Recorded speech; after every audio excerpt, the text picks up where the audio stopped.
Samajwadi party के आजमगढ़ से प्रत्याशी धर्मेंद्र यादव जी हमारे साथ बातचीत के लिए मौजूद हैं। लंबे समय से चुनाव प्रचार चल रहा है, उनसे बात करते हैं। सर, किस तरह से देख रहे हैं आप अपना चुनाव, क्योंकि लंबे समय से प्रचार चल रहा है? लोगों का आशीर्वाद है, ऐतिहासिक समर्थन मिल रहा है और आजमगढ़ के लोग नेताजी के साथ अपनी जुड़ी स्मृतियों को याद कर रहे हैं, उनके कामों को याद कर रहे हैं, राष्ट्रीय ध्वज के कामों को याद करते हुए ऐतिहासिक समर्थन दे रहे हैं। हम भी ऐसी उम्मीद नहीं लगाई थी इतना समर्थन मिलेगा।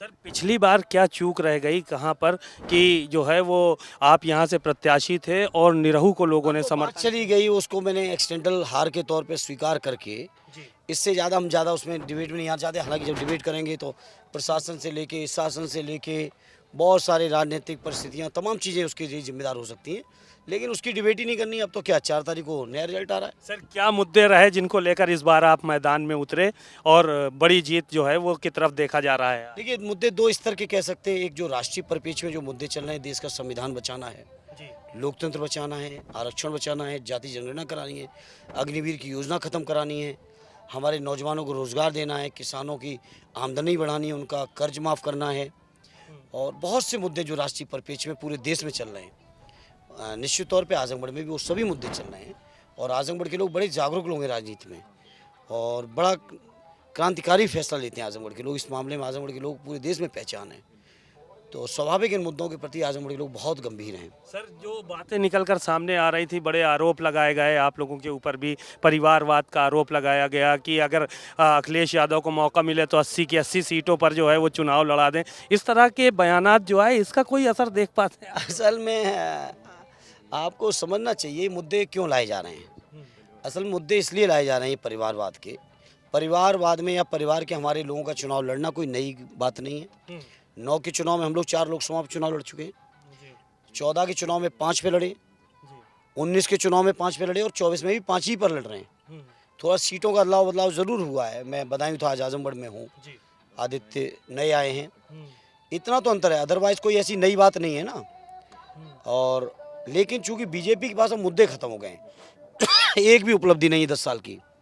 नौजवान निराश हैं, उदास हैं, हताश हैं और महंगाई बढ़ रही है, गरीबों को कोई मदद नहीं मिली, किसानों की आमदनी बढ़ी नहीं, तो बीजेपी मुद्दे नहीं है। अनमूलन परंपरा ये रहती है चुनाव की कि जो सत्ता पक्ष होता है वो अपनी उपलब्धियां बताता है। तो उनके पास उपलब्धियां नहीं है, नहीं तो क्या लाएं? तो कभी परिवारवाद आ रहा है, कभी मंगलसूत्र आ रहा है, कभी कुछ आ रहा है, कभी कुछ आ रहा है। लेकिन अब इससे भी ज़्यादा मैं एक बात कहूँ, अब जनता बहुत बदलाव आ चुका है। इंटरनेट सोशल मीडिया का ज़माना है, हर आदमी को सच्चाई से वाकिफ है। बातों से अब नहीं काम कर सकता कोई, बातों से दुकान अब किसी की नहीं चलेगी। बातों तो दुकान नहीं चलेगी, लेकिन ये कह रहे हैं कि राम मंदिर हम लोगों ने बनवाया, अगर इंडिया गठबंधन की सरकार आएगी तो ये लोग बुलडोजर से राम मंदिर तोड़ देंगे, मंगलसूत्र उतार लेंगे, भैंस बांट लेंगे आपस में। तो इस तरह के मुद्दे जो है वो मैं एक पार्टी के कार्यकर्ता होने की वजह से नहीं, बल्कि एक देश के जिम्मेदार नागरिक होने के कारण मैं इस तरह के बयानों से बड़ा आहत हूँ।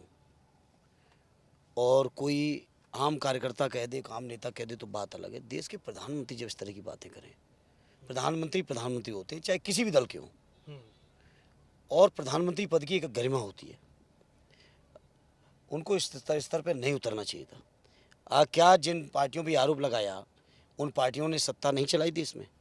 क्या किसी माँ बहन का मंगलसूत्र उतरा है क्या? इस तरह की बातें, ये हमारी माताओं बहनों के जो जज्बात हैं, उन जज्बातों से खिलवाड़ करोगे आप। राजनीति में वोट चाहिए तो आप कुछ भी बोल दोगे। रही बात राम मंदिर की, राम मंदिर के मामले पर मुझे याद है, मैं हालांकि छोटा था, सदैव नेताजी के आप बयान सुनिए 90 से 93 के बीच की, जब राम मंदिर आंदोलन चरम पे था, उस समय भी उन्होंने कहा था कि जो भी फैसला माननीय न्यायालय का होगा वो मान्य हो या बातचीत से रास्ता निकले। बातचीत से रास्ता नहीं निकला, माननीय न्यायालय ने फैसला दिया, पूरे देश ने स्वीकार किया। क्यों बुलडोजर चलाने जाएंगे? और क्या इनकी उपलब्धि है? अगर सर्वोच्च न्यायालय का फैसला नहीं होता तो क्या ये मंदिर बना देते? सर, पीडीए को लेकर आप लोग जो है वो वोट मांग रहे हैं, पीडीए बनाया आपने। कल बात हो रही थी, आपके सामने जो प्रत्याशी हैं, यहाँ से सांसद हैं, उनका ये कहना है कि ये परिवारवादी, जी, परिवारवादी पार्टी के जो है वो नारा है ये इस तरह का, डकैत पार्टी, परिवारवादी डकैत अलायंस इसको बताया पीडीए को। ऐसा है, वो ब्रह्मा को भी चुनौती दे सकते हैं, तो हम लोग तो राजनीति, और 19 के चुनाव में उन्होंने देखिएगा ब्रह्मा को भी चुनौती दी थी, और वो बेरोजगारी दूर करने का एक फार्मूला दिए हैं, शायद आप तक पहुंचा कि नहीं पहुंचा मुझे नहीं पता, कि बच्चे पैदा ना करो तो बेरोजगारी खत्म हो जाएगी। हाँ हाँ, पहुंचा पहुंचा। अगर ये फार्मूला आप सबको स्वीकार हो तो ये बात भी उनकी मान लो, और ये फैसला अगर नहीं स्वीकार है या ये बात से सहमत ना हो तो ये मान लीजिए कि वो राजनीति में सीरियस नहीं है। वो एक कलाकार हो सकते हैं, लेकिन ज़रूरी नहीं कि जो कलाकार है वो राजनीतिक व्यक्ति हो जाए या देश की परिस्थितियों समझ। कलाकार को तो स्क्रिप्ट मिलती है, एक ही कलाकार अलग अलग समय पे अलग अलग मंचन करके अलग अलग रोल में भी होते हैं, तो ये वो कलाकार हैं, इनको स्क्रिप्ट दी जा रही है। लेकिन मुझे बड़ा आश्चर्य है, कम से कम संसद बनने के बाद तो गंभीर हो जाना चाहिए था, वो भी नहीं हो पाए।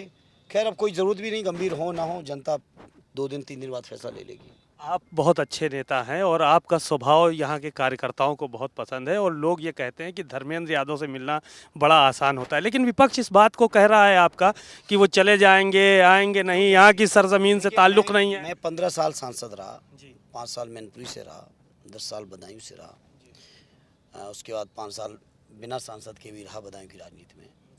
मैं जहाँ रहा हूँ वहाँ घर बना के लोगों के बीच सेवा करके रहा हूँ। मेरा ट्रैक रिकॉर्ड पुराना है, आदमी का नेचर नहीं बदलता है, और अगर ऐसी कोई बात होती तो आजमगढ़ के लोगों का इतना बड़ा समर्थन ना मिल रहा होता। अब उनको छूट है, अभी आजमगढ़ वालों के लिए 25 तक छूट है, जो चाहें सो कह लें। दिल्ली लखनऊ वाले 1 तारीख तक जो चाहें और कह लें, 10 दिन जो चाहें कह लें, जो चाहें कह लें। अब जनता पे फ़र्क नहीं पड़ रहा है। तो कितनी बड़ी जीत देख पा रहे हैं पूरे उत्तर प्रदेश में आप तो बड़े नेता हैं। पूरा ऐतिहासिक जीतेंगे, मैं कह सकता हूँ। मेरे गठबंधन, मेरी पार्टी का जो उम्मीदवार हारेगा उसका व्यक्तिगत दुर्भाग्य हो सकता है, अन्यथा जनता चुनाव नहीं हराना चाहती है। यानी कि 80 की 80 का जो दावा कर रहा है, 80 की 80 जिताना चाह रही है। फिर भी कोई हारा तो उसकी अपने दुर्भाग्य हो सकता है, किस्मत खराब हो सकती है, अन्यथा जनता की नज़रों में तो सब साफ है, एकदम एक तरफा समाजवादी पार्टी और गठबंधन हमारा। अच्छा, ये जो खटाखट पैसा आने की बात हो रही, खटाखट और झटाझट बहुत चल रहा है इस टाइम, तो इनका भी चुनाव में असर देख पा रहे हैं? बिल्कुल असर देखें, क्यों नहीं असर आएगा। लोग चाहते हैं उनको सुविधाएं मिलें, महिलाएं चाहती हैं उनको पेंशन मिले, नौजवान चाहते हैं उन्हें रोज़गार मिले, किसान चाहते हैं उनकी फसलों का मेहनत का वाजिब मूल्य मिले। तो ये तमाम चीज़ें हैं जिनको लोगों की चाहत है। ये घोषणा पत्र हमारे लोगों की चाहत का घोषणा पत्र है। तो यानी बड़ी जीत की उम्मीद कर रहे हैं? 100% मुझे यकीन है, और मुझे ये भी यकीन है सदैव नेताजी आर्य अखिलेश जी को मानने वाले आजमगढ़ की सरजमी हमको निराश नहीं करेगी। चलिए, शुक्रिया। आपने आजमगढ़ से आपने धर्मेंद्र जी को सुना, बहुत सारी बातें कही और कहा कि इस बार ऐतिहासिक जीत आजमगढ़ के लोग समाजवादी पार्टी के साथ रहेंगे और जिताने का काम करेंगे। कैमरामैन अरविंद कुमार के साथ सीमा नकवी, भारत समाचार, आजमगढ़।